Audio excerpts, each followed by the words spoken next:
Question की statement है define the term socialistic setup. Is the word socialistic same as the western concept of socialism? Question mark.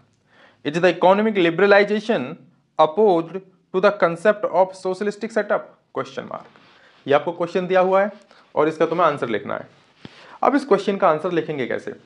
देखिए मैंने पहले भी कहा है कि जब भी आंसर राइटिंग की बात हो तो किसी भी क्वेश्चन का आंसर लिखने से पहले क्वेश्चन की डिमांड को समझो कि क्वेश्चन में पूछा क्या जा रहा है। अब हम इस क्वेश्चन की बात करते हैं। तो इस क्वेश्चन में क्या क्या पूछा गया है?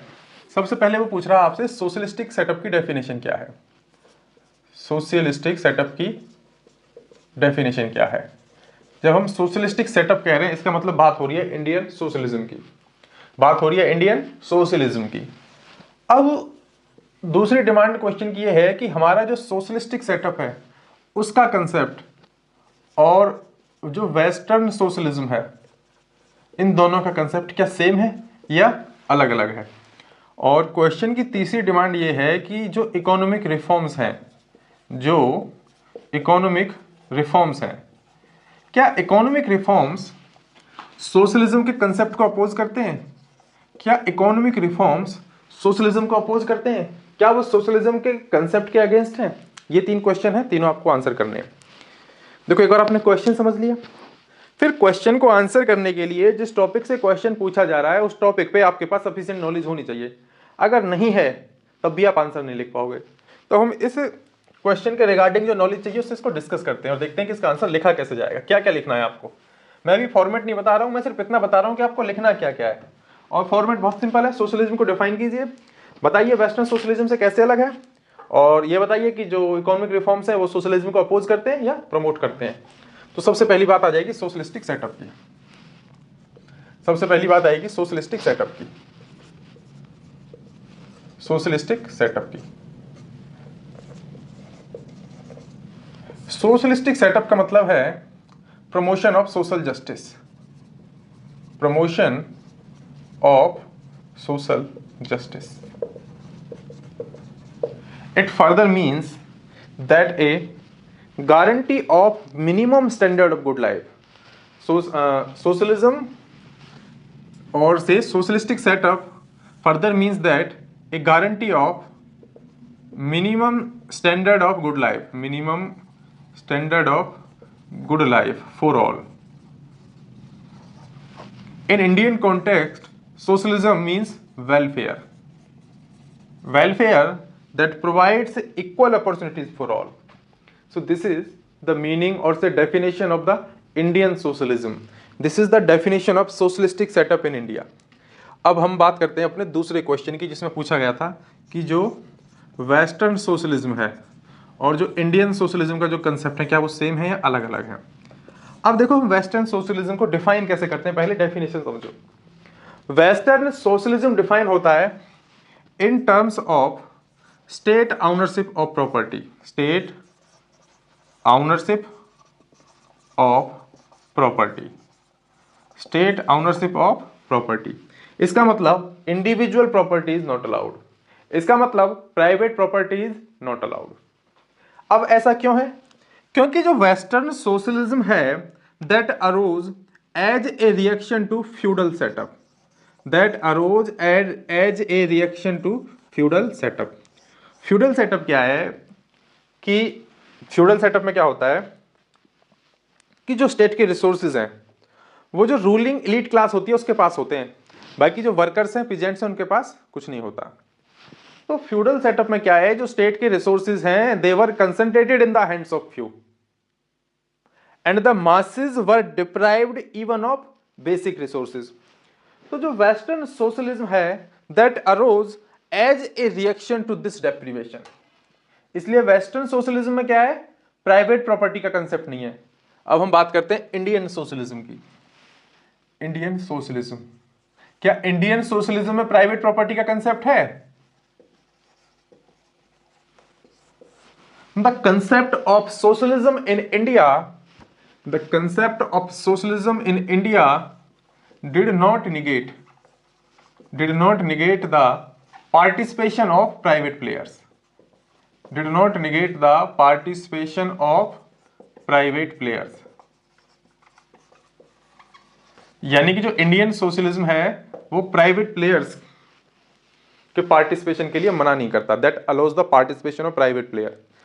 Further, in India property rights or ownership rights cannot be prohibited because these rights are granted to the citizens through article 300A of Indian Constitution।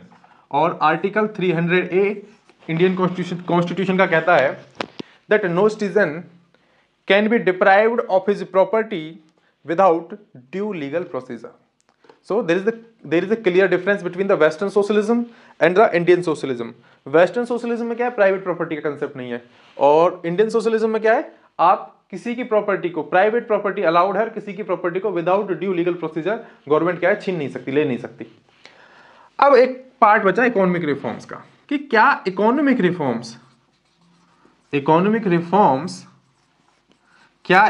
Reforms socialism को अपोज करते हैं, क्या वो सोशलिज्म के कंसेप्ट के अगेंस्ट है, ये question है। अब देखो, जब इकोनॉमिक रिफॉर्म्स की बात होगी तब बात होगी इकोनॉमिक लिबरलाइजेशन की, तब बात होगी प्राइवेटाइजेशन की। तो इकोनॉमिक रिफॉर्म्स के बाद, यानी कि इकोनॉमिक लिबरलाइजेशन के बाद, there are joint ventures between government and private players. After economic reforms there is economic liberalization which means joint ventures of state and the private player। अब जब जहां प्राइवेट प्लेयर्स आ जाएं, अब जहां प्राइवेट प्लेयर्स की entry हो जाए, वहां पे क्या है, कैपिटलिज्म का ग्रोथ होगा, there will be the growth in capitalism. तो क्या ये जो कैपिटलिज्म है, क्या ये सोशलिज्म के अगेंस्ट नहीं है? देखिए, ऑफ कोर्स ये प्राइवेट प्लेयर्स के आने से कैपिटलिज्म का ग्रोथ तो होगा, लेकिन ये जो कैपिटलिज्म है ये सोशलिज्म के अगेंस्ट नहीं है। कैसे नहीं है वो समझो। जहां प्राइवेट प्लेयर्स आ जाएंगे, जहां प्राइवेट एंटरप्राइजेस आ जाएंगी, जहां प्राइवेट फैक्ट्रीज आएंगी, तब क्या होगा? देखिए, प्राइवेट प्लेयर्स के आने से क्या है, इंडस्ट्रीज सेटअप होंगी, कंपनीज सेटअप होंगी। जब इंडस्ट्रीज और कंपनीज सेटअप होंगी तो मैन्युफैक्चरिंग सेक्टर में मैन्युफैक्चरिंग बढ़ेगी और सर्विस सेक्टर ग्रो करेगा, देश की जीडीपी बढ़ेगी। जब मैन्युफैक्चरिंग सेक्टर ग्रो करेगा, जब सर्विस सेक्टर ग्रो करेगा, तब क्या है, एम्प्लॉयमेंट जनरेशन होगा, लोगों की सैलरीज में क्या इनहेंसमेंट होगा, इंक्रीमेंट होगा। उससे अलग गवर्नमेंट का जो है टैक्स बेस है वो बढ़ेगा, गवर्नमेंट के पास टैक्सेस ज्यादा आएंगे, इंफ्रास्ट्रक्चर डेवलपमेंट होगा। तो इन सब से क्या है कि जो पहले 500 रुपए वाली जिंदगी जी रहा था, इस सब के बाद क्या वो फिर 1500 वाली जिंदगी जिएगा। और गवर्नमेंट के पास क्या है, जो टैक्स आ रहा है, तो गवर्नमेंट क्या वेलफेयर मेजर ले सकती है, वेलफेयर पे ज्यादा खर्चा वो कर सकती है। जब गवर्नमेंट के पास टैक्स आ रहा है, गवर्नमेंट के पास रिसोर्सेज आ रहे हैं, तो गवर्नमेंट क्या है, वेलफेयर मेजर्स ले सकती है। जैसे कि उसने रूरल एम्प्लॉयमेंट जनरेशन स्कीम लेके आई थी थ्रू मनरेगा। तो इन सारे इवेंट्स से क्या पता चलता है, all these events led to an improvement in the standard of life of people. All these events led to an improvement in the standard of life of people. So हम कह सकते हैं कि जो इकोनॉमिक रिफॉर्म्स हैं वो socialism को oppose नहीं करते, बल्कि इकोनॉमिक रिफॉर्म्स सोशलिज्म को प्रमोट करते हैं, क्योंकि सोशलिज्म का अल्टीमेट कंसेप्ट क्या है, social justice, welfare of the people. देखिए, किसी भी टॉपिक को आप पढ़ो, उसके पीछे का कंसेप्ट जानने की कोशिश करो। कंसेप्ट बहुत छोटा होगा, लेकिन उसके ऊपर जो आंसर, जो फाउंडेशन जो रखी जाएगी बहुत छोटी होगी, लेकिन उसके ऊपर आप जो नॉलेज गेन करोगे ना, वो फिर बहुत बड़ी होगी। कंसेप्ट बहुत छोटा सा है सोशलिस्टिक सेटअप का भी। इकोनॉमिक रिफॉर्म्स का कंसेप्ट क्या है, जब इकोनॉमिक रिफॉर्म्स होगी तो क्या, कंपनीज आएंगी,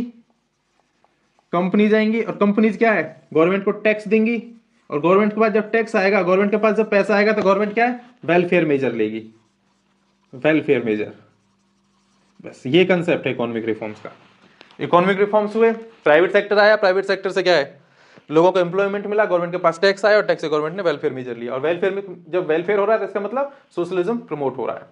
तो जो आपके जो इकोनॉमिक रिफॉर्म्स है वो क्या है, सोशलिज्म को अपोज नहीं करते, प्रमोट करते हैं। ये बहुत छोटा सा कंसेप्ट है, लेकिन उसका आंसर बहुत बड़ा बनेगा इससे। तो यही आपको अपने इस क्वेश्चन के आंसर में लिखना था।